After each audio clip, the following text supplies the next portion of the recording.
What's up, everybody? I'm Matt, along with my sister Alena. Welcome to Shapiro's Rooted in American Craft. Hope you had a great week. Hope you were able to come by the gallery and meet Sandra Gerber. Hope you enjoyed the interview last week. Her work is still up on the wall, and you can still see her beautiful creations and some tabletop, some wall art. It's all brushed aluminum with glass accents. But we are back for another week, and we just got back from Baltimore, and what an eventful 4 days that was. How are you, Lena? I'm finally warm, thank goodness. It was the Florida girl in me did not appreciate the feels like 6 degrees that we got to experience for 4 days up there, but it made me appreciate Florida and our humidity so much more. Yeah, now you have a better idea why everyone flocks south when it gets brutal, Yes. because now I have a better understanding of wind chill, because when that wind whipped around those buildings, that was awful. I am very glad to be back. I am super excited that we went. Yeah. This being a buying show, and we've kind of touched on them before. The buying shows are, if you can picture a large ballroom or convention center filled with rows and rows and rows of artists who have set up a 10 by 10 booth. And it's broken down by category. That's essentially what these buying show trade shows are, almost like a sidewalk art show, but on steroids. Yes. And this was the first year for this particular show, and it was put on by one of our very own artists, Laura, and she's a jeweler, and she finally got tired of other people trying to put a show on for us, and she went at it full steam ahead, and she did it herself, and I give her a lot of credit because it was an incredible show. What were your thoughts on the show?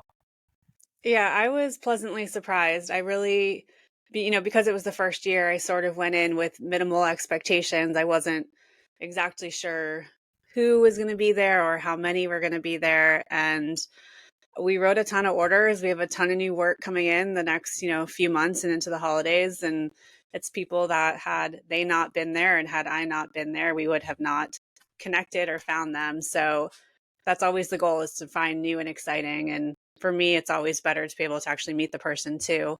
So all in all, I was very happy with it, and I'm very excited to go again in 2026. And from a buyer standpoint, the amenities were incredible. Yeah. Everything was contained within the hotel, so it was great. I slept on floor 7, took the elevator down 2 floors, and I was at the show. And Laura did an amazing job with the hospitality piece of it. There was mixers and happy hour and drinks and breakfast and food, and she took care of us. She treated us well. It was a lot of fun, a lot of opportunities to talk with the different artists and to kind of network, either at the bar or at the after show happy hour, or the Sunday morning breakfast that they catered for us. So it was really good. And from a buyer standpoint, I loved it. But from an artist standpoint, we were able to catch up with 5 or 6 of our artists. So don't just take our word for it. We were on the show floor and we interviewed some of our artists. So we asked them, what are your thoughts so far in the first year of the show? And let's hear what they say. Oh, it's been lovely. I'm so glad to be here. We were not expecting much, because you can't within your show, and it has absolutely surpassed anything we could hope for. I've seen so many familiar faces, which is amazing, and we've also met a lot of new contacts, which is always a goal of a show. And to be surrounded by other makers is so special, and the energy here has been really positive. You can probably hear it in the background now. So far, good. I mean, first of all, we've got almost 100 artists here. Everybody's high quality. The buyers are motivated, excited to be here. It's amazing seeing people in person. I couldn't have asked for anything more from a show for the first time. Amazing. I'm exhibiting, and Stormy here is a buyer. I'm a buyer.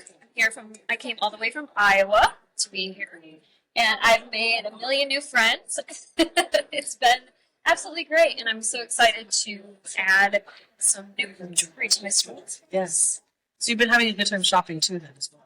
Yes, this is like, And you picked up a bunch of doors. I We've been did. chatting about this. Yeah. it's absolutely the most fun I've ever had at a show.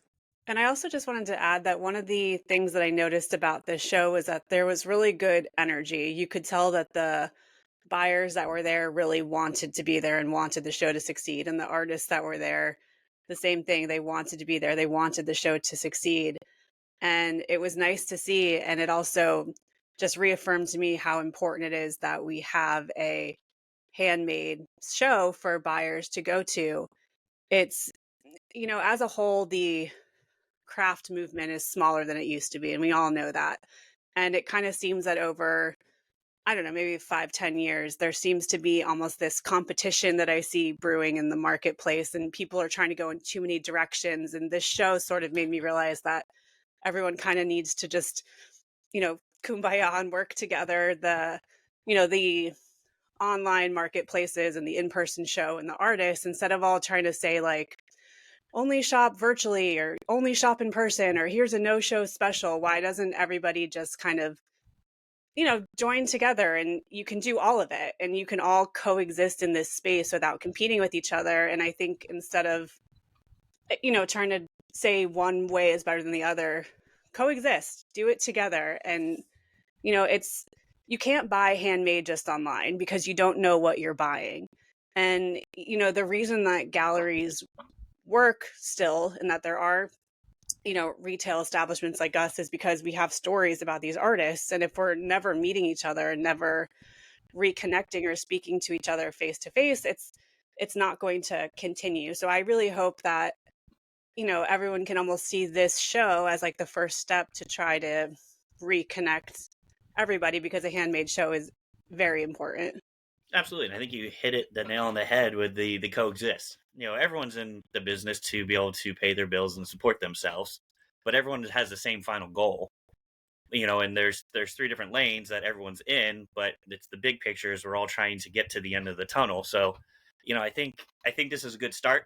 It was great being in Baltimore as well, because it allowed us to go to Made Our Show, which is a wholesale show. And then the American Craft Council had a retail show just around the corner from us.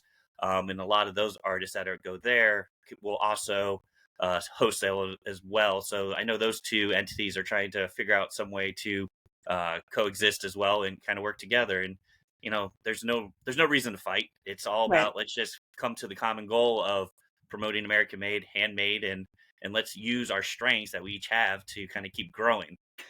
All right, so I'm going to get off my soapbox now and let you guys hear from some of the artists and why they think having an in-person handmade show is so important.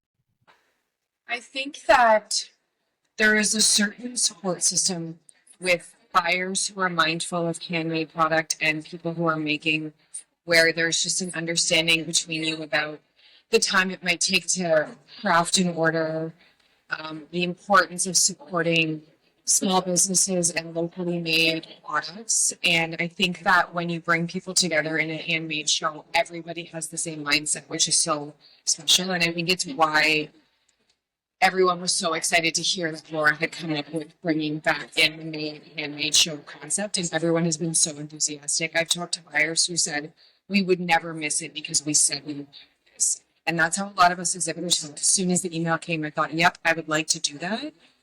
I think it's just such an important piece, and we are so thrilled to. Yeah, I mean, we stopped doing Atlanta and New York right before COVID, pretty much, and we stuck with Philly. And we stuck with Philly because it's quality, and this has all the Philly vibes. We haven't done a show. Last year was the first time we hadn't done a show in 15 years for the whole year. No wholesale shows last year. We had to do something. It's so important for our people to see our work, to see our jewelry, touch it, feel it. I mean, the online is great, but connecting with people is half the reason we're in this. It's handmade, right? I mean, you can go and buy anything on Fair or any other website or any other third-party website that's made anywhere in the world. But when you come to American handmade, you have got to touch and see it. So for us, I mean, part of what we do is creating connections with our buyers. It's important to us personally as a mission statement. But for our buyers, they'll support us anywhere we are, even if it's online, but to see it in person and to be able to talk with them in person. We have a buyer that's retiring this year after 28 years. We have other buyers that are handing the business off to their daughters and sons. So they're continuing to keep it going. And it's amazing to see how we're just changing and adapting to everything. The one thing that's going to be constant is seeing people. There are a few that I have seen online before, and I went through a lot of the websites before I actually came here, but it's not the same as being able to physically touch an item and see the craftsmanship and the quality of it. Because oftentimes I bought things online before, and then it comes and you're just like, Yeah, and scale is different. scale, exactly. Fit right. Yeah. Yeah. That was one thing I really discovered with the potter. That was her business is called Plays in the Mud, and I've seen pictures of her work for years online and other platforms, but I didn't know it was tiny. And then I saw it, and I was like, oh my god, it's absolutely adorable. So yeah, that's a great feedback. I feel the same way too because I have such a unique jewelry and it's very tactile, and when you touch it, it's way different than it can ever be translated through a picture. Mm-hmm. Even in video, I do a lot of videos as well. I show this, but when people actually physically touch it and feel the airiness, it lights. Oh, absolutely. Because again, that face to face is extremely important. You bond with people when you are talking with them. You find that common ground. One of the things about the show here is that it's not very big. And so you have that intimate feeling and you don't feel rushed. So you have time to share and talk with each other and learn about each other. And that handmade is something about emotional attachment and connection. And that face to face is important to really translate that. Yeah, so as we were saying, it's important that we all work together. And as you heard from the artists, they're all in agreement. Handmade is one of those things you have to touch. You can, once you touch it, know it, and understand the work, you can then order from pictures or online. But until Right. you get the tangible product in your hand, you just don't know. And as one of the buyers I was talking to was telling me that they had been looking at a clay artist for many years, and they loved the work and liked the work, but they weren't sure the scale of it. And clay in particular, it's hard to know scale and weight of it. And they were able to, at this show, see the artist, meet the artist, and they finally wrote the order because they finally were able to touch it and tangibly feel the item in their hand. So it's an important thing to have. It's a asset to the community to have an in-person show, and it's an asset to the community to have an online component as well, so we can do Yes. both. While we're not physically at a show, we can easily reorder once we know kind of who the artist is. And I'm sure as a buyer you can appreciate having both avenues to better grow the gallery. Absolutely. And I really hope that, going forward and into the future, that there can be some sort of, coexistence, like we said before, and that we can do, both. Yeah. And, I will say, until this show, I was nervous about how the gallery was going to continue to find new artists. Maybe I'm naive, but I really think there's a new energy and a new excitement to kind of grow this show. And this one was, I will say, 75 or 100 booths. I don't know exactly. But it definitely, there are artists out there who I think will benefit from attending the show. And I hope that this message gets to them that they should definitely attend. And if you're a buyer who wasn't sure whether you should or shouldn't, I will put my reputation on the line that says this was one of the best curated shows that we've attended in quite some time. There was no fluff or filler. It was true artists, true craftspeople, and definitely was worth the time to go there. And I think we found 5 or 6 brand new artists for us that we wouldn't have otherwise seen. At least, yeah. And that's, that's pretty high. We have pretty high standards for what we're looking for. So for us to be able to go to a show and find that many is pretty unusual. So I was really excited about that. And again, we caught up with our favorite artists to get their take on it. So you've heard from us. Let's hear from a different view of what the show is and kind of the importance going forward. If we can add probably 20-30% more vendors and then 20 to 30% more buyers. And I think from what happened this year and how it came together, it's an amazing start. And so if we can grow that a little bit more and just see that collaboration happen and see more of these buyers come out and realize that it's going to be a success, I just excited to see it grow. Sure, we could always hope for like the grand old days, but the reality in today's world, I'm extremely happy, and I can't wait to come back next year. Oh, it's been great. Like the year one for the show, it's wonderful to see tons of buyers. There's a lot of support. There's a lot of people in this room that are very motivated for this to be successful on both sides. I would say this is like There's a lot of people who are like-minded. They want American handcrafted. They want to support it. They want this to grow as an industry as well. So I feel very heartened by that. Yeah, and I hope it grows as well. I would love to see more buyers and more designers as well. I think if we can all be here, I think there's a lot of interest and demand. And so if we can continue to grow that and chat about it and keep putting it out there, keep putting it in the stores, keep putting it in people's faces, I think it'll be really important. I would like to see it grow to maybe around 200. I would like to see it feel exclusive and like the best, and not necessarily about numbers, but more about quality.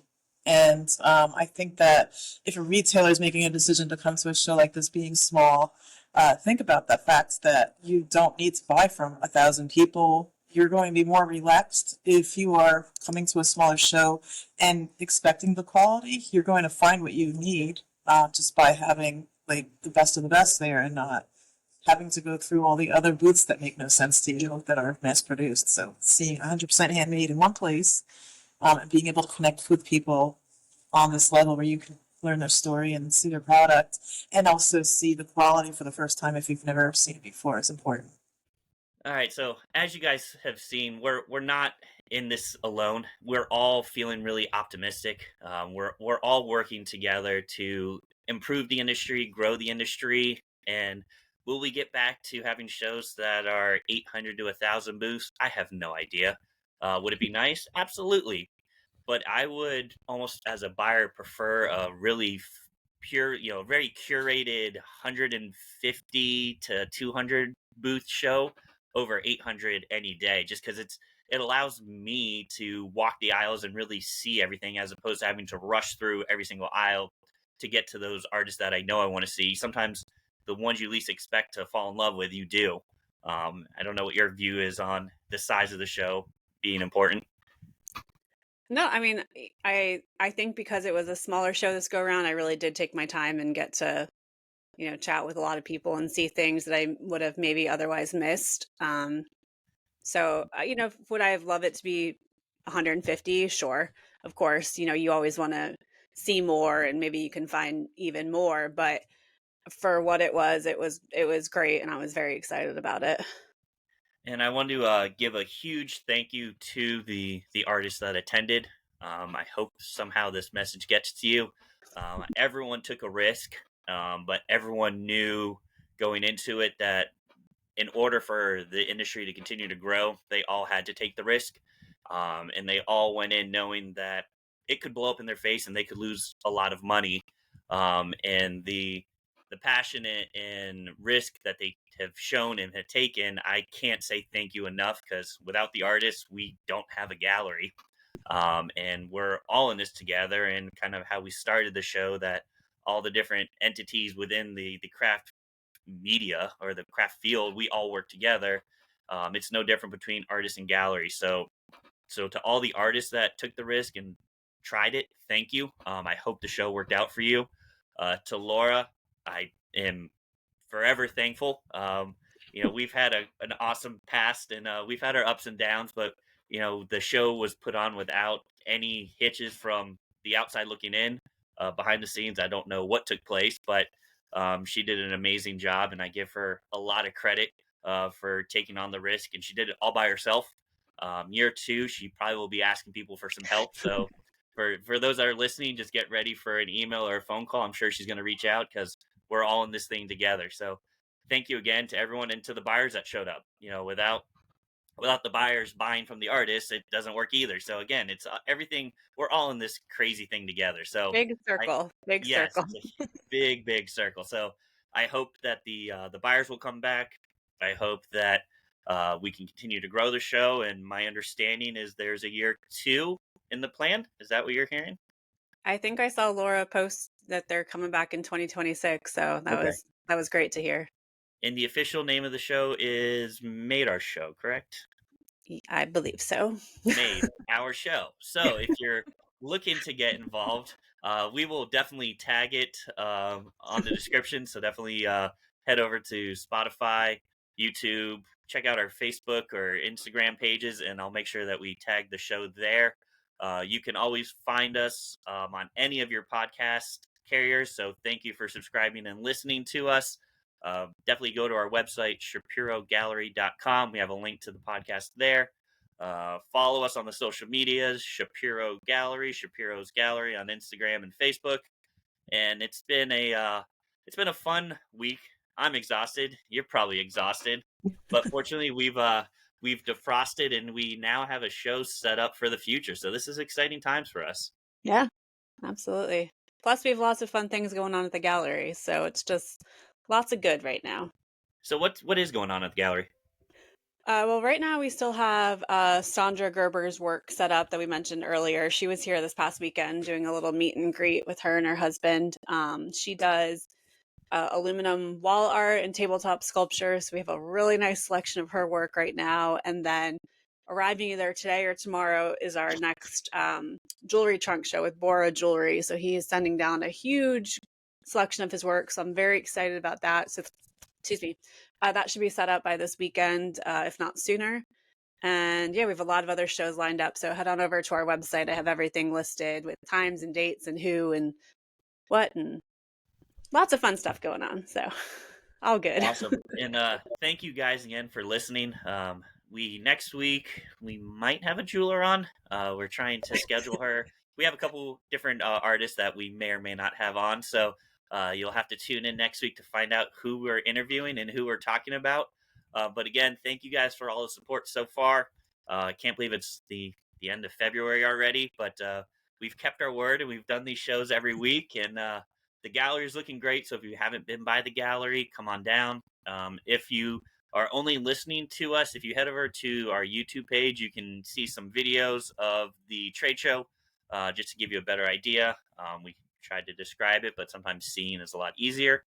But other than that, I don't have anything else to talk about. Oh, you do.